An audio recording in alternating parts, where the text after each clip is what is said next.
watch Christmas movies randomly, whatever is the world throws at me.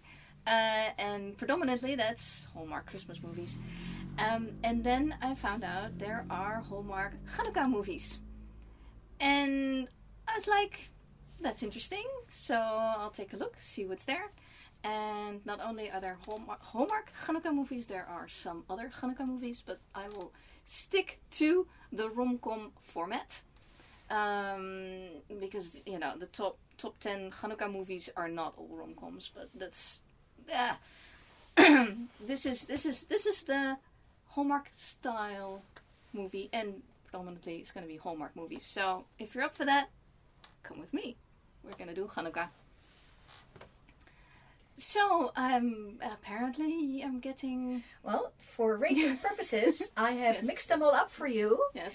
And you can get a random and then rate it. All right. Okay. So, So the first one, randomly, is a Hallmark movie called Holiday Date, 2019. 2019 is important because that's effectively when Hallmark started making Hanukkah movies. And with movies, I mean 2. And that's okay. I mean, if you look at how many Christmas movies they make, which is probably 20, 30, 40, somewhere in that region, 2 is not so bad. I mean, it's better than it's better than Kwanzaa movies because there's only 1, and it just came out this year, and I have not, or the 2022, and I have not seen it yet, so I can't comment on it, and it wouldn't really fall within this Hanukkah thing. But it's interesting that they're now making it. I looked up what effectively the ratio between the population who celebrate, the American population as in North America, who celebrate Kwanzaa, and I don't know how to pronounce that, so I apologize already because it's probably wrong.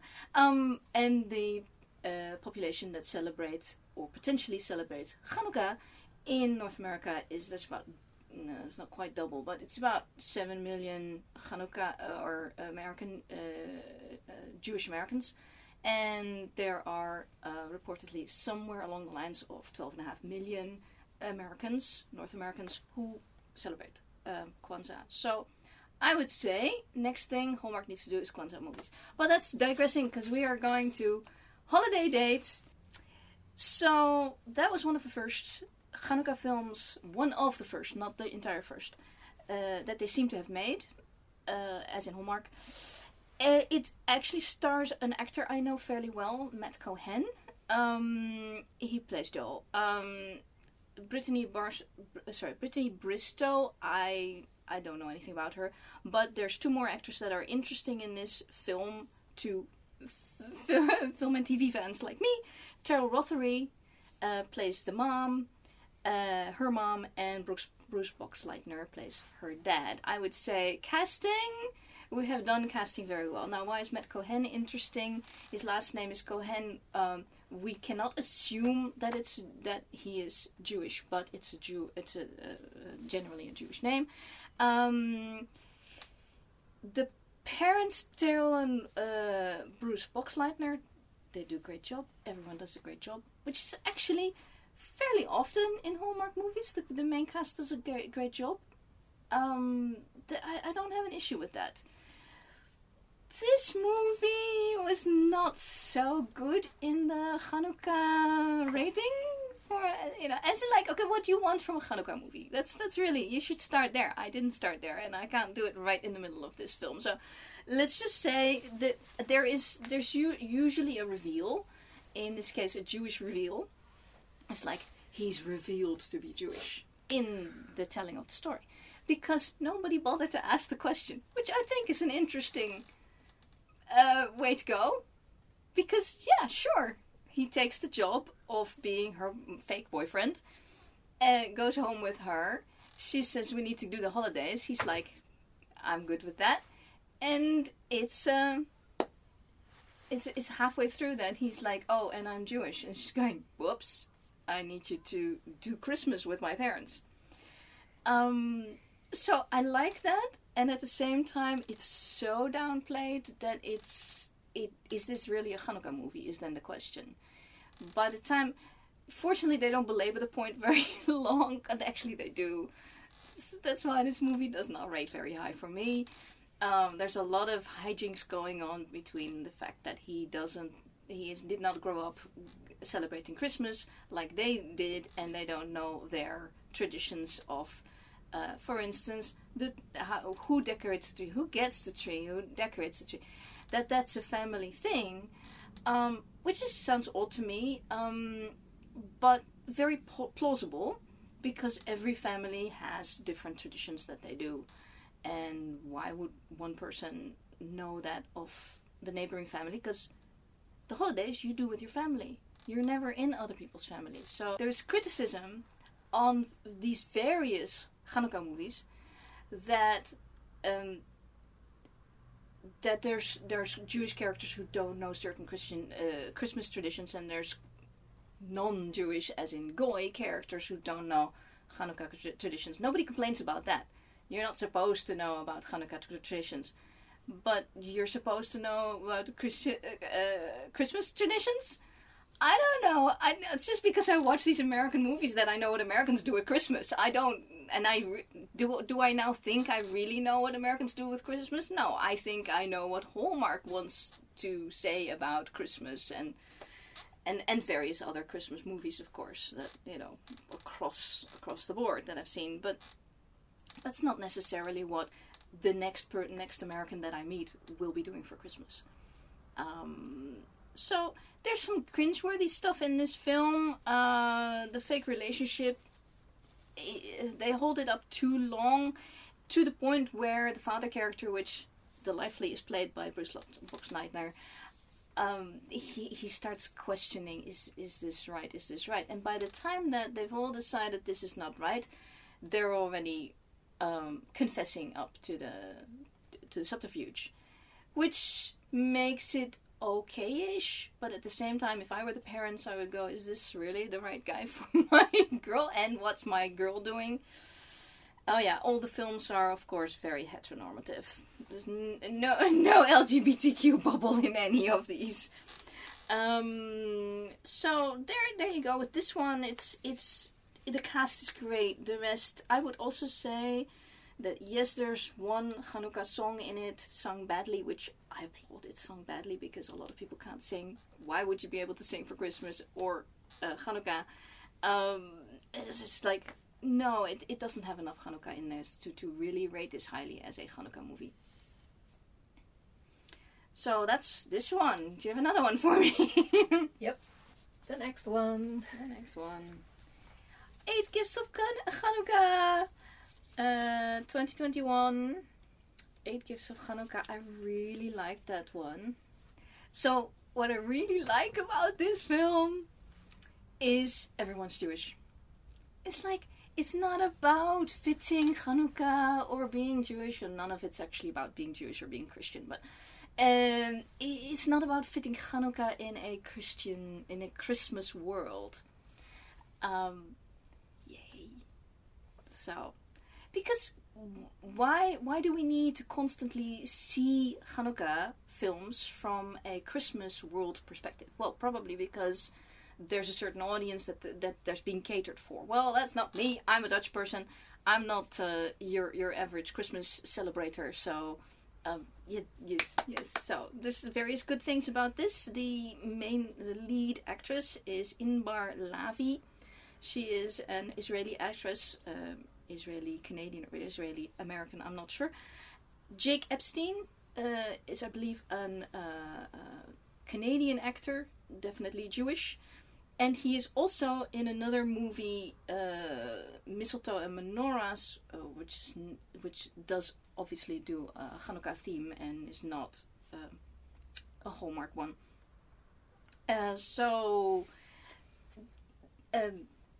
Person of color as the lead. In Barlavi, as far as I can tell, is a nice brown color.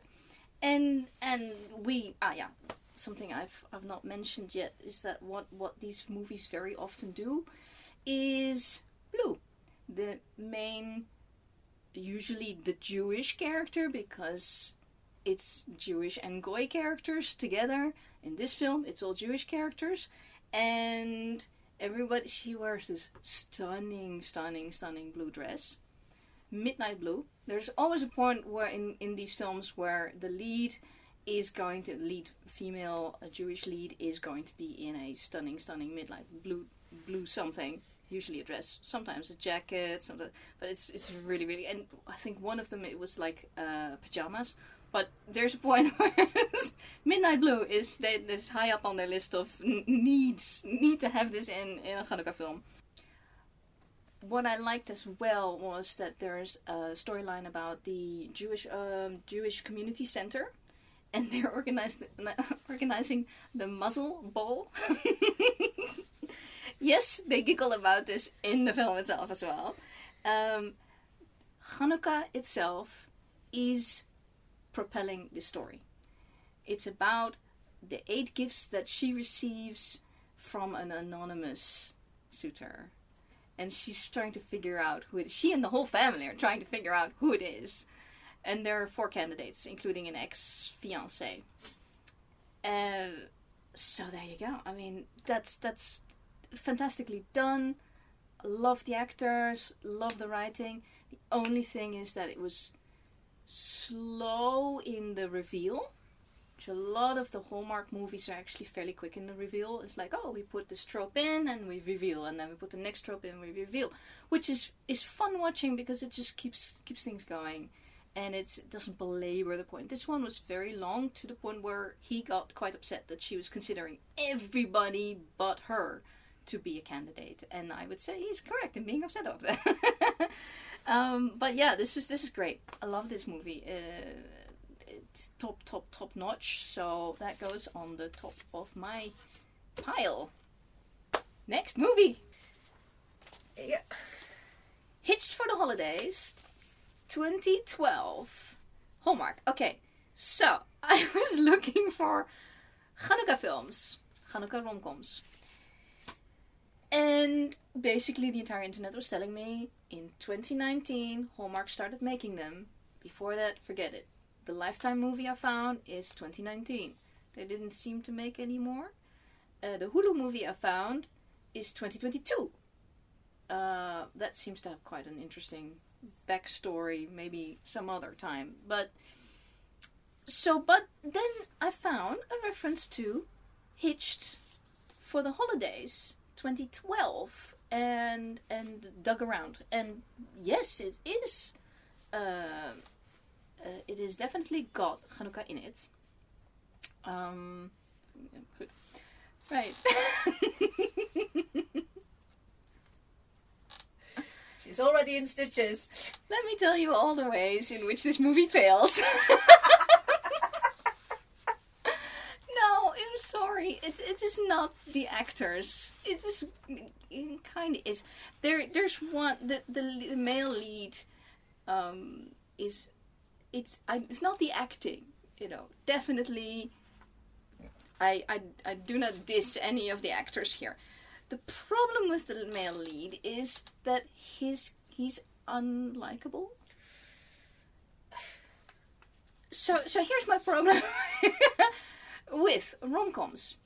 If you have, not with romcoms in general, but if you do this in romcoms, is if you take the male lead and you say, he's feisty, and if you take the female lead and you say she's feisty and she's a go-getter and she doesn't want to commit to things other than her career right now, you go, oh yeah, cool, and of course she's gonna go to small town America and find out that the true meaning of Christmas, and and find out that her career isn't all that, or she can do this here anyway and find the love of her life. So that's the basis of all Hallmark movies. So apologies to Hallmark, if I'm wrong.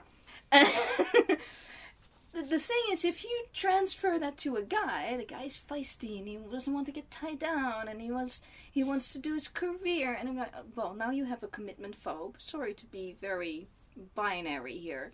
You got a commitment phobic male lead that we don't understand why he should be with our female protagonist. Because if he doesn't want her, why, so it's not the actor, it's what they wrote. So that didn't work for me. He's a commitment phobe. He is Catholic. That's the only film, and this is 2012, remember, this is probably before Hallmark set some sort of, set listings of this can and cannot be in a movie. This one's different. It starts before Christmas and Hanukkah, and it ends after New Year's. That part I like. It was like, it takes you along a couple months, maybe 2 months at the most. They both she places a personal ad, and it says, I need somebody to help me get through the holidays because my family wants me to date everybody they want me to date. And he wanted the same thing. He wanted to get them off his back, so they do that. So we get lots of hijinks on both families. Now I like it because you got her spending time with his family, doing the Christmas thing, and him going to her family, doing the Hanukkah thing. Problem arises that no problem where she goes to his family, because she just says, I'm Jewish and I've never decorated the Christmas tree, and they take it from there. That's great. The other way around is she tells him not to say he is not Jewish. Yeah, that just gets the thumbs down from the peanut gallery.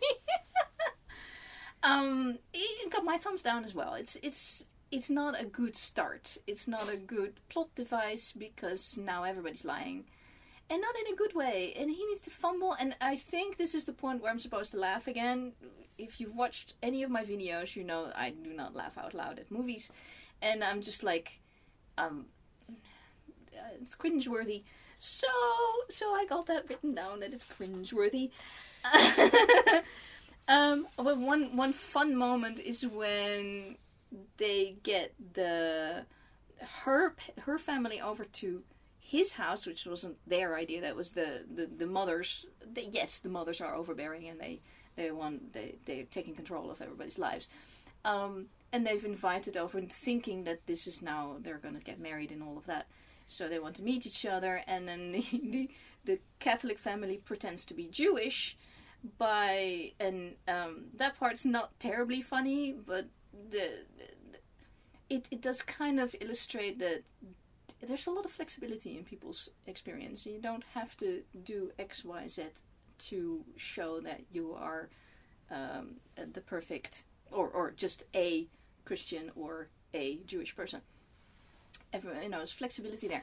But the little fun moment was when he finds a crucifix with Jesus on the cross, because they're Catholics, in the hallway, and wants to throw it in the storage closet and kisses it and apologizes to Jesus, which I thought was just such a lovely touch. And if I have to find tiny little lovely touches like that in a movie, then it's the trope of having to hide your real identity, and especially with Jewish being the subject of being the stuff being hidden. Yeah. Well, it was the Catholic part that was being hidden, so that they got That's better. It is better, but it's not. People shouldn't have to hide who they are. It's fundamental. She didn't do it. She walked in and she said, I'm Jewish. But she asks him to do it, and this is not the only movie that happens in. I have a beef with that concept, is that you're coming to meet my family, and therefore you have to pretend to be my family's religion. Nobody should ever be asked to do that, not even in a fictional thing. I think that is completely... That's why I didn't rate this movie terribly high. We do get extra points for Grandma. She shows up in another movie as well. There's a couple of actors recycled. And yarmulke, the skullcap, appears in this movie. So this is a movie from 2012. A movie from 2019 also has men with yarmulkes on. And after that, none. 0. So I don't know what happened. Let me know. the thing. So I looked up. Do you actually wear a yarmulke, or should one wear a yarmulke as a male during Hanukkah? And there's basically, unless you're very super orthodox, there's not any reason to do so. So I'm thinking that one night that they did that it was probably Shabbat, but they don't say anything, so I don't know. These kind of things, which is a yarmulke is a traditional wear, but there are, even in traditional wears, there are fashions. Fashion, sometimes it's the fashion to wear it this way or that way, or not at all for a while, and then it comes back. These things goes in cycles, but all traditional wears also have fashions. So the fashion may be to just wear it only in shul or something like that. Or yeah, that's what it said. Quick Google gave me a lot of people only wear it to temple, and that's that's the fashion. Yeah, and fair enough. And in 2012 was the fashion was slightly different. Possibly. They did it in a movie of 2019 as well that will come up in your stack of movies. After that, not. But I think, this one more important thing about this movie that none of the other films do is they go to Mass. And I don't see in Hallmark films generally, this is 2012, right? So in the ones that I've seen in the last 5 years, they generally don't go to church unless there's like a church storyline. There isn't a mass. The regular Christmas movies. Yeah. Just the Hallmark Christmas movies, and there's a lot of them, and they're fun. But it's generally very non-religious. It is about the trimmings of Christmas, and these Hanukkah films should therefore also be about the trimmings of Hanukkah, rather than the religion and how a person is actually religious or not. I think most of the time they do that. How does it rate? Very, very low. The ending is the silliest thing ever. They lost me already in the middle and the beginning. The guy grows on you because the actor is just really, really nice. And of course he has this storyline where he gets rid of his commitment phobia. Oh, another thing important about this movie is that it touches on mental illness, or at least some neuroatypical, because his mom has stuff going on that possibly could be like severe anxiety, and he had to deal with that, the family had to deal with it, everybody had to deal with that. So he was actually carrying a family trauma, which is great storytelling. I am not saying that there isn't good storytelling in here, but there is, as a Hanukkah film, or just generally as a rom-com, no, and the end is just silly, so no. So I'm just gonna go to the bottom of the pile on my stack here. Next movie! Right, okay. Menorah in the Middle. It's not a Hallmark movie, it's 2022. It's made by Hulu. I am not affiliated with we are not affiliated with anything. So, I literally found out about this film like 2 days ago. Took me a bit to find time to watch it, and I haven't finished watching it. I have to admit that the first half that I have seen, I really don't like this film. I read some stuff about it, and it's supposed to be like the most real Jewish Hanukkah film. I am not in that American world. I don't know. I can't speak to that. This is my opinion, right? This is the channel where we do our own opinion. And my opinion is, this sucks. She wants her goy boyfriend, goy non-American boyfriend, to, and I'm not sure the American part is relevant, but to not only do everything that she thinks her family wants, but also what her family wants is severely uncomfortable. And she's just used to being uncomfortable, I guess. don't have anything so far. Of course, she's gonna end up with the other guy. That's clear. That's she's gonna end up with the boy next door. This fiance is going by the wayside. I can tell you that. But the way she is doing her life, it's like no. And I don't really see that this is going to lead into her learning that she needs to not project on herself and on everybody else around her to how they're supposed to be. That could be the point of the movie, that the movie feels that, listen, this is how we do things. Okay, maybe your family does things that way, and maybe you know a lot of other families who do things that way. But not everybody does things that way, and it's just a personal choice. It's made by Jewish writers, filmographers, actors. Great, love it. But other than that, so far, and fortunately, it's not a Hallmark one, so it doesn't need to go on my ratings. But I don't like it, so on the bottom. Oh, I gotta throw it on the bottom. Yeah. Next. What do we got? Double Holiday 2019. Back to Hallmark. So we got Rebecca and Chris. There's a Christmas party. So, like I said, most of these films are about there's a Jewish person in a Christmas world, or there's a non-Jewish Goy person in a Jewish Hanukkah world. In this case, she is Jewish, he is not. Doesn't matter. It doesn't even say what he is, but he's not especially Jewish. And they both work together and they need to do the office Christmas party for reasons. Plot reasons, great. I like the casting. Casting is good. Everybody's acting well. We got some people of color.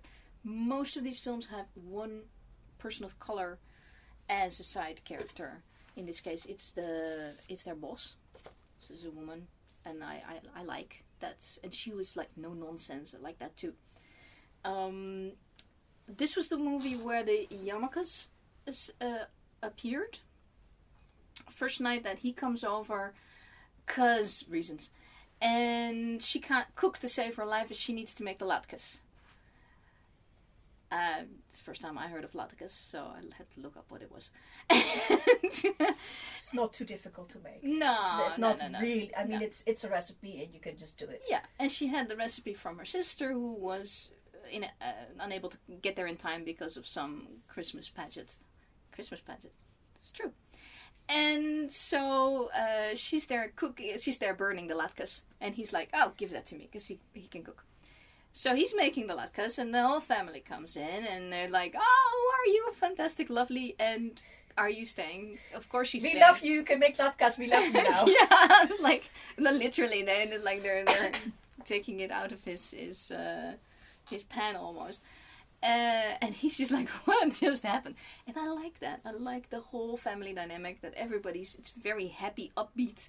He's very happy and upbeat as well. He's into her, but they're so busy working and being their own each other's rivals that that's not so far. That takes a long time to go, and that's okay. For a Hallmark movie, you don't have to set up the romance like, oh, they must love each other now and then pine and then da-da-da-da. No, this is a slow developing love story, and it's really nice, and some really, really nice kissing. One odd thing is they're spinning the dreidel. Again, I had to look up a great dreidel. But they'll tell you what everything is. All these movies explain... in every movie they explain certain parts of what all these various things are, and they don't repeat themselves too much, but on the other hand they repeat themselves fairly much. But on the other hand, Christmas movie had lots of Christmas cookie baking and decorating, and it's same, so that's fine. What was I saying? Oh yeah, the dreidel, this guy who is the goy is spinning that dreidel like it's his, I guess, done his whole life. So I'm not sure what's going on there. He's either a very quick study or... It's a spinning top, and spinning tops is an actual toy that kids have. Yeah. So he might have been able to spin his top his goy top for... Yeah. He did very well. Geld gets explained. Things get explained a little bit. Once I found out that geld was actually chocolate. Oh, I forgot the chocolate money. I have chocolate money at home from Sinterklaas. No, Sint Maarten actually.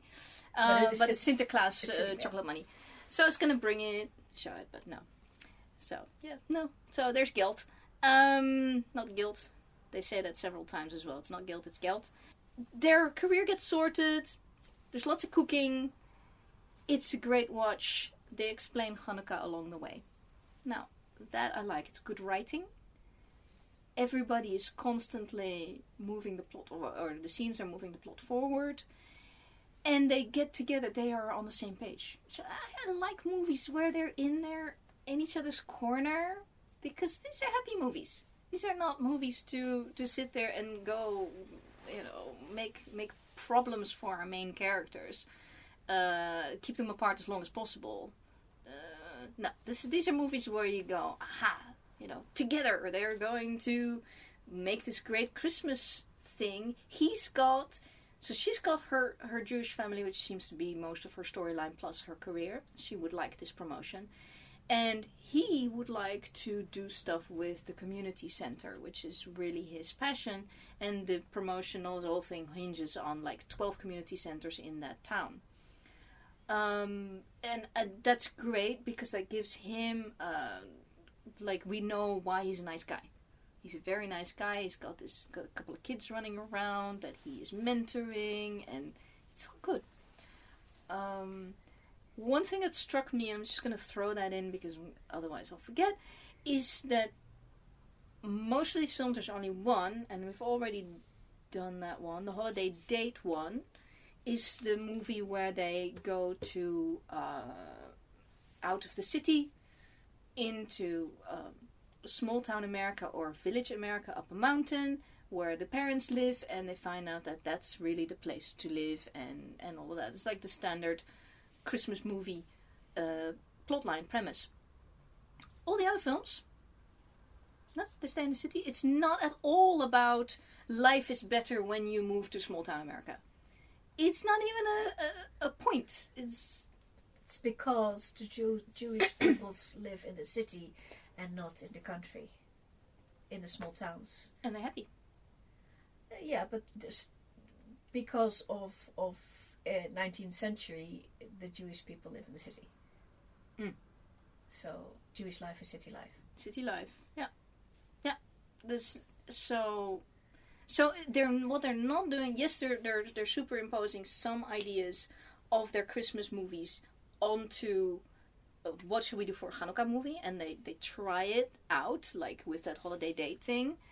And then they go, you know what, it actually works better. Like the Hitched for the Holidays, which was an earlier one, the 2012 one, they're in the city, they're just doing their careers. And the 8 Gifts of Hanukkah, she's an optometrist, and she has a good, well-run business, and it's in a town. It says, I think, I watched so many of them. One of them is set in Seattle, could have been that one, I'm not sure.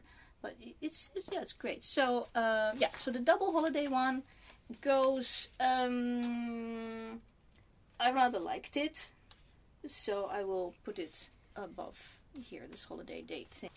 Yeah. Next film.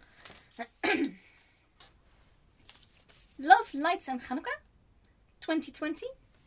I would say yes. The title is not terribly descriptive, but it is helpful to have the word Hanukkah in, or something referring to Judaism in the title. Because films we've just discussed, like Hitched for the Holidays, who knew? Holiday date, who knows? Double holiday, yeah, getting there, but still, it could be that they're having to, be at Christmas dinner at both parents' places, whatever. So, yes. Get a title with something clear in it so we can find it and watch it. This Love, Lights and Hanukkah actually has too much plot for what they're trying to do. This should not be a rom-com. This movie has so much going on. this young woman takes a DNA test. She's Italian. She runs an Italian restaurant that her mom started, and she's running it. Mom has died. That wasn't necessary. You could have kept Mom. Mom did not need killing off. If you keep Mom, that means you can put an 50 to 60-year-old actress or 65-year-old actress in this film. And she would have somebody to talk to other than her person of color best friend. Because there's always a person of color best friend. And I applaud having the person of color in there. And I applaud people having friends. But we also applaud having moms. The mom could have also been a person of color. I know, think outside the box. It's crazy. But okay, Italian. The mom was Italian. That's fine. I think it would have been fun to have the mom in, because this story, like I said, this shouldn't be a rom-com. This story is about she's adopted. And Mom dies before the story starts. She, like 2 days before Christmas or whatever it is, decides to do a DNA test because she cannot face Christmas alone. I'm going, alone, where's the dad? Well, Mom was a single mother adopting. So I'm going to talk a little bit longer about this film probably than about the other ones, because this thing has plot. Single mother adopting, now let's say she's 30, because I don't know how old they're supposed to be, but let's say she's 30, so that's 30 years ago. This Italian woman decided to adopt a child by herself without a guy. And this gets explained in the movie. She wasn't interested in a guy. Ooh, maybe we do have a little LGBTQ bubble in here. Or a ace. Yeah. Yes. So there could be a little bit, some queer stuff, but of course they don't go into it. So she is alone for the holidays, and that is very, very unpleasant. She is a Christmas fanatic and walks past the Hanukkah stand in the Christmas shop, obviously. So why should she be bothered with Hanukkah? Now, she gets her DNA test back, and she is 50-50 Greek and Jewish. So, yes, there is such a thing as, DNA from certain areas that are associated with being Jewish, and I know Israel does DNA tests to determine, if you want, that's voluntary. But that was, Greek was a little odd, and Jewish is also a little odd. They could have, for instance, said, I don't know, typically in these Eastern European. Typically, in these DNA tests, you get Ashkenazi Jews. It was Ashkenazi, yeah. Okay, but Greek is more of a Malay. You might have run into problems there. And she's 50-50. Especially if the mother identifies as Italian. Italian, yes. And Greeks and Italians are not the same people. No.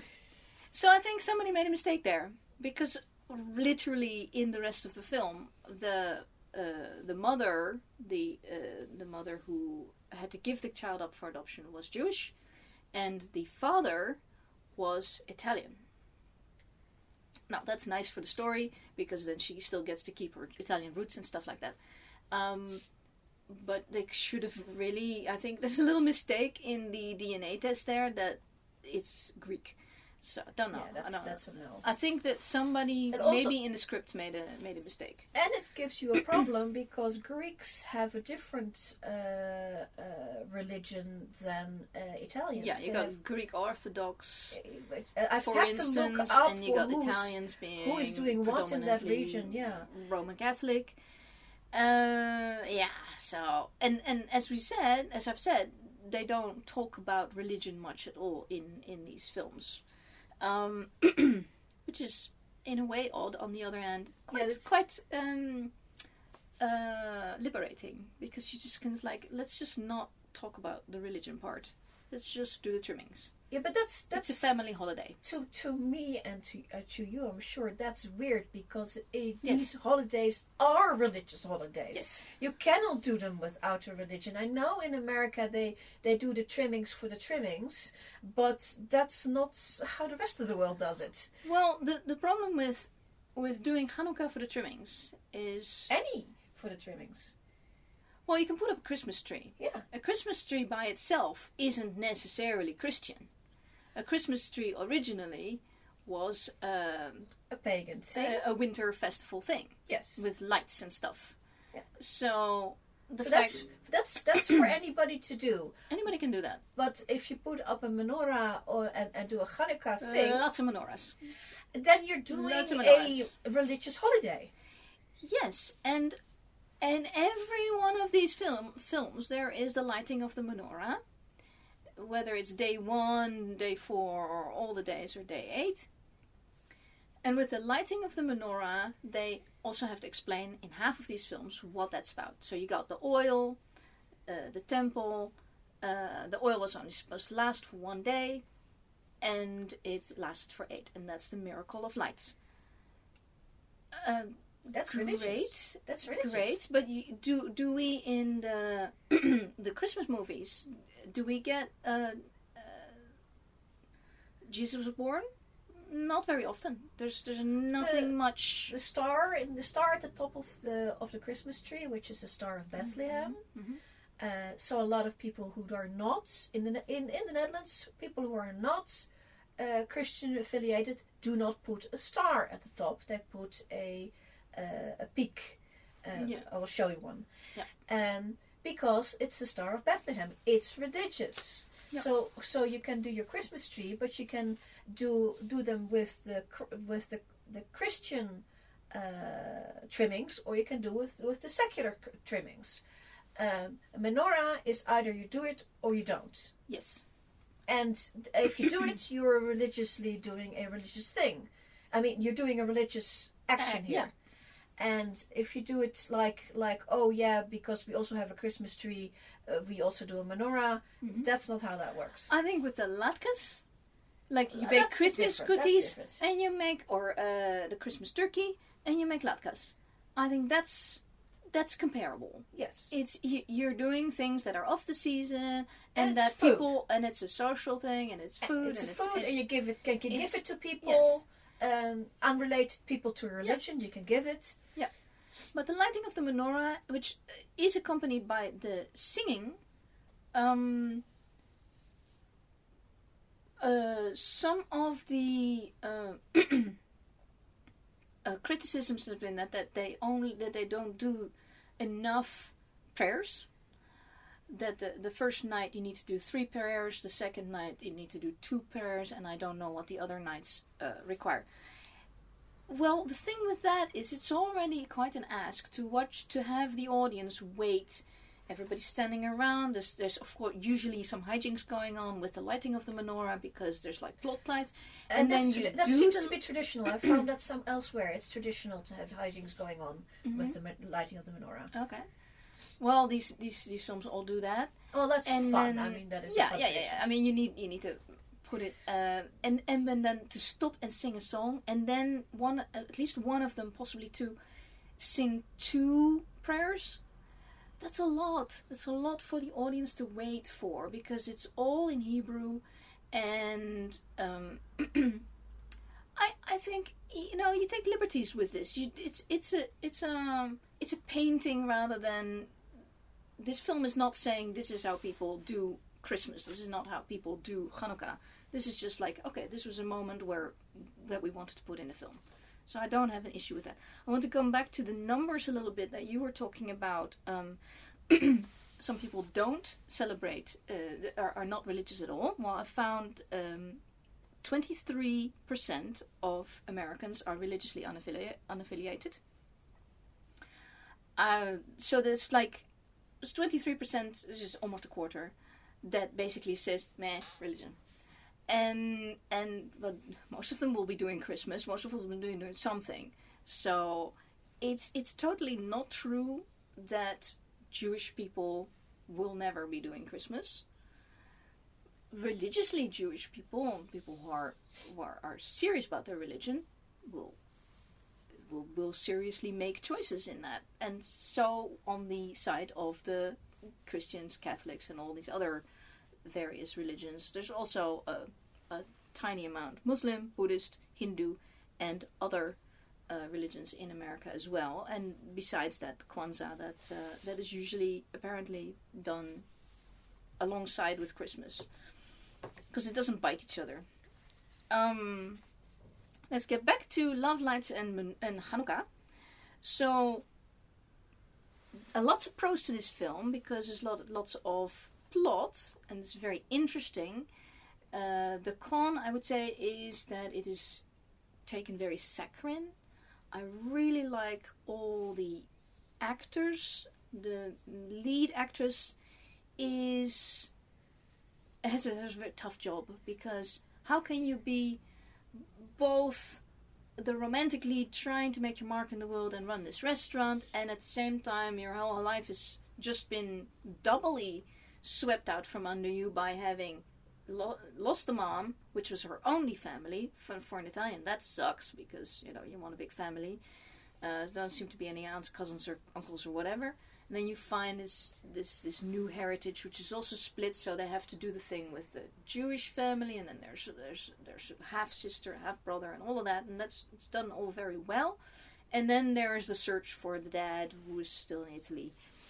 That's enough plot for any movie, and should really be a Hallmark movie that is like heartfelt and piece of life Hallmark movie, rather than a rom-com. So they squished in a romantic thing. That wasn't necessary. So, as a Hanukkah film, I would say it's kind of like in the middle, because there's lots of Hanukkah in here, and there's plot about it, but it's not a terribly good rom-com, but it's a good film. Where is it going? Well, I just put it under this 8 Gifts of Hanukkah and above Double Holiday. Okay. Alright. How many more movies do we have to go? 2 more. 2 more movies. Yes. Okay, Mistletoe and Menorahs. And this is not a Hallmark movie. This is a Lifetime movie from 2019. So for this one, I didn't, because I was making notes for the Hallmark movies. I don't have a list of notes. However, we can go along a few things. The Mistletoe and Menorahs, I think they're basically being honest about the plot. Because all of these films, like I said, is like, Jewish person in a Christmas world, etc., etc. This one is just saying, hey, you got Jewish person and you got Christmas person, and we are doing that. So I like honest advertising. Yes, honest premises, and it says mistletoe and menorahs. It's literally what it is. So she needs to do the office Hanukkah party. And she doesn't. She's like Miss Christmas. And he needs to learn how to do Christmas because he's engaged with a Christmas person. a guy. and he wants to go meet the parents. And that's the plot. That's an honest plot. I like it. Simple, clear. We're going to talk about stuff, and they're taking each other on every time on it's like the double holiday. Is that the double holiday one? Yeah, I think so. The double holiday where they just go from the one to the other. The titles are too difficult. They're too generic. So this Lifetime movie, took it, and I just enjoyed the hell out of it. Yeah, it's preachy, but it's not preachy because they're preaching to us. It's preachy because they're literally engaged with each other to explain how it is. Now, there was where the criticism came in a few years ago. I already heard that when I saw this movie, is that how can anyone not have heard of, what was it, Christmas fruitcake or something like that? Oh. Yeah, okay, well, there's a hand that went right up here. It's like, hello. Never heard of it. Never heard it, never had. It was something like that. It was one of those Christmas, yeah, okay, They do it in England, they do it in America. I'm Dutch, what can I say? I don't know this. Maybe... And they do it differently in England than in America. They will do that too. I mean, do they do the flaming thing in America with the... I don't know. So I think that's an not a terribly useful criticism of a movie like this, is saying how can this Jewish guy not know a certain Christmas trimming. He'll know a few, but he won't know everything. Why would he? He's busy doing other stuff at Christmas, like not Christmas. So I think that's okay. So I like the actors and actress. I don't remember the secondary cast, so probably nothing important there. Is it socially relevant? Well, like that Love Lights and Hanukkah is socially relevant. So far, it's probably the only one that was.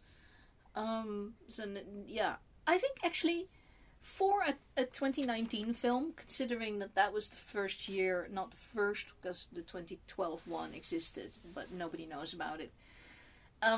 So clearly they dropped it and then they picked it back up in 2019. It's like, I think it's for 2019. I think it's a good premise. It's a very enjoyable movie. And Hanukkah is absolutely part of the premise and the plot. And so yes, this is not false advertising. This is literally what's on the tin. Mistletoe menorahs. So yeah. Where do you put it?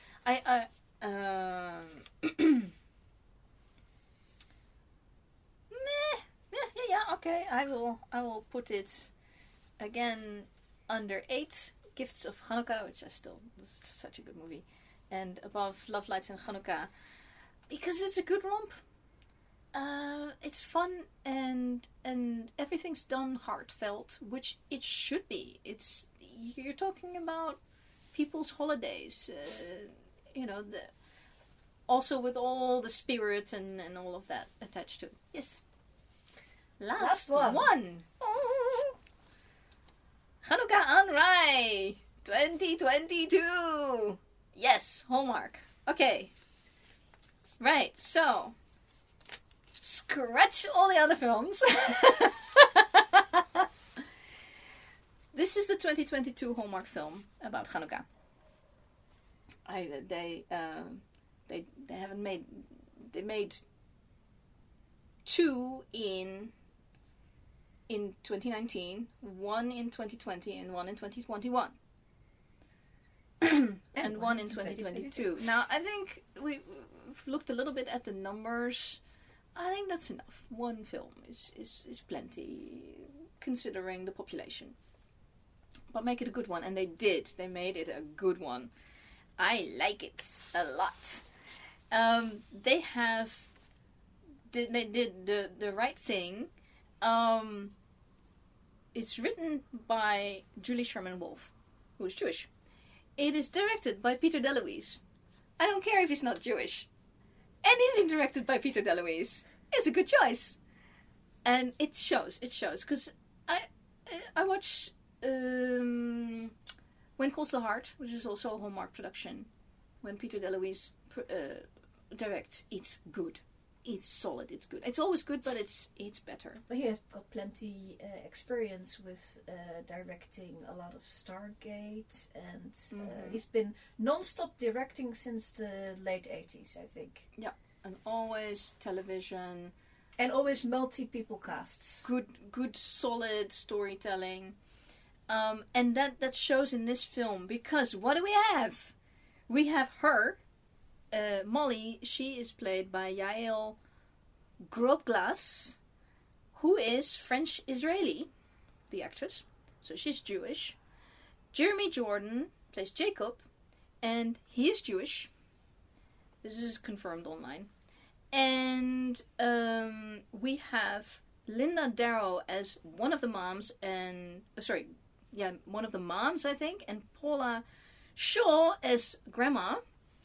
And they are from Hitched for the Holidays, the 2012 film.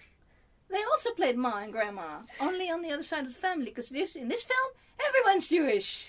Which is, if you remember, as me saying, for eight gifts of Hanukkah, that's what I liked. Is everyone's Jewish. Get this whole thing out off the table of we need to fit it into a Christmas world. We're doing Hanukkah. Do Hanukkah. So I like, it's like there's so much to like here. So you have matchmaking. You have grannies. You have parents. Everybody has parents and everybody has a granny. And that means a large cast of people older than the main leads.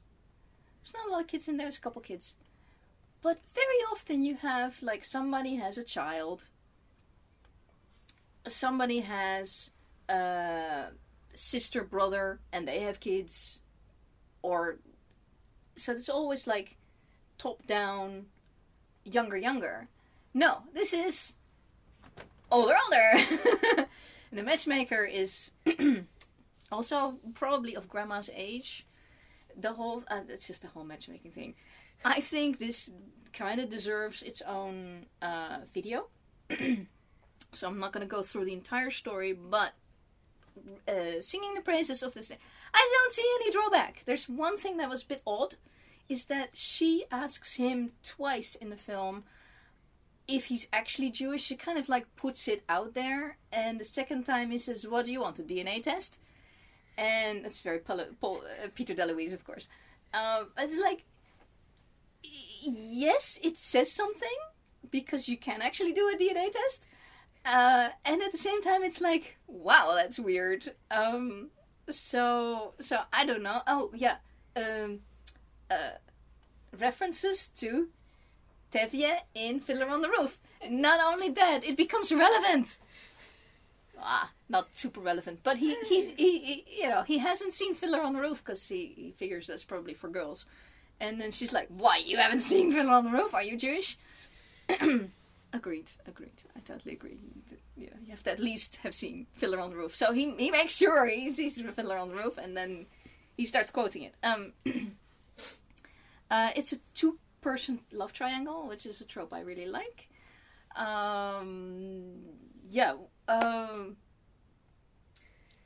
Too much to say. So, I won't. In another video. Go into this properly, because otherwise I'm just going to go into all the details. Where do you rate it? So. Oh my god. Well, is it like... I cannot not put this on the top of the pile. This is like double David starred. Yeah. It has to go on. This is the best Hanukkah film. If you only watch one, watch this one. It's also fairly easy to get because it's a Hallmark film. It's just come out. Watch it, have fun. It's great. It doesn't matter that you're not watching it during Hanukkah or the Christmas season or whatever. It doesn't matter. It's just a good film. Good acting. We'll come back to that. Yes. So, final score of the entire list is over there, next to you. 6 Hallmark movies. So, let me see. So, at the bottom we have Hitched for the Holidays, 2012. I would still agree with that. That was the poorest because there's a lot of silliness, and the lead not being likable is really a complete death for a film. He gets more likable watch it. None of these movies are super bad, totally not, but this is like the lowest. The holiday date one, that's number 5 here, I would leave there, because that's the one where they attempt to do the generic premise of let's go home for and all of that, and there's just a little bit too long of fake Judy. Sorry. No. Oh yeah, he's Jewish, so he's doing fake goy for a fairly long time. Didn't need to be that long, but again, it's reasonable. Double Holiday is here at number 4. Also 2019, you can kind of see that's going up in the time, because I would leave it there. That's a good. From this point upwards, watch them. Just it's good fun watching. But Love Lights and Hanukkah, which is number 3 here, 2020, is the one with the adoption story and heritage and what all of that means. And I think that it's just, there's a lot of meat there. So I think it, also, there's a lot of meat there. Then you get number 2, 8 Gifts of Hanukkah. If Hanukkah and Rye hadn't come out this year, then that would be the top, because it's such a lovely movie. It's super good rom-com, more rom than com, but it's just lovely. And Hanukkah and Rye is like, sorry, that's just aces. Top banana. It's. So can the conclusion be that they're just getting better at it? The straight up. Yes. In time. Yes. It goes up. So they seem to have made some moves to employing more Jewish people to write it, to direct it, to act in it. The last 2 8 Gifts of Hanukkah and Hanukkah and Rye actually have Israeli, or the actresses are both at least some way from Israel. I haven't researched them too terribly much, but it does say, Israel. So and in Hanukkah and Rye is. He's Jeremy Jordan is also Jewish. There was something on various criticisms that he doesn't pronounce some of the Yiddish quite right. Well, he's Jewish. That's it. Doesn't mean he speaks Yiddish. And to me, Americans speaking other languages sounds weird anyway. I knew in Hanukkah on Rye, I knew immediately that she had some more linguistic skills. Because the way she said Hanukkah had an actually 2 A sounds in it and an U. As in it was 3 syllables, which in American things do not have as many syllables as it's Hanukkah. No, it's Hanukkah. So there you go. So yeah, I keep them in the order that I've put them. I'm surprised, but yes. Okay. I think they're doing a good job spinning a story. And if you can spin a good story, then you can put as many or as few details in of this whole, we must tick the boxes of the Hanukkah. But you don't have to tick all the boxes of the Christmas either. You don't have to do Christmas cookie making in every single movie. And they don't. They do it in a lot of them. But so make some latkes. Make some latkes this time and don't make some latkes the next time. Yeah. Switch it up a bit. Make up your mind, which they may have made up their minds on the yarmulkes, because after 2019 there are no yarmulkes in it at all, which may be totally appropriate because this is a kind of a secular celebration of Hanukkah. There's a lot of secular running around in any rate. So yeah, and for me, take the cue from this Hanukkah and Rye and also Love Lights and Hanukkah. It's like put family in it. Family is part of the holidays, is what people look forward the most and possibly have most trouble with, but that's where your story lies, is you've got not just somebody and somebody else and they live in this world of completely same-ish people and maybe there's a child. No, you've got parents, you've got grandparents, you've got aunties and uncles and put in a twin somewhere. I don't know. It's just there's a nice twin movie. That's it. So I think they are learning and trying their best, and that's all you can ask for. Every time it gets better. So that's my opinion, and I'm sticking to it.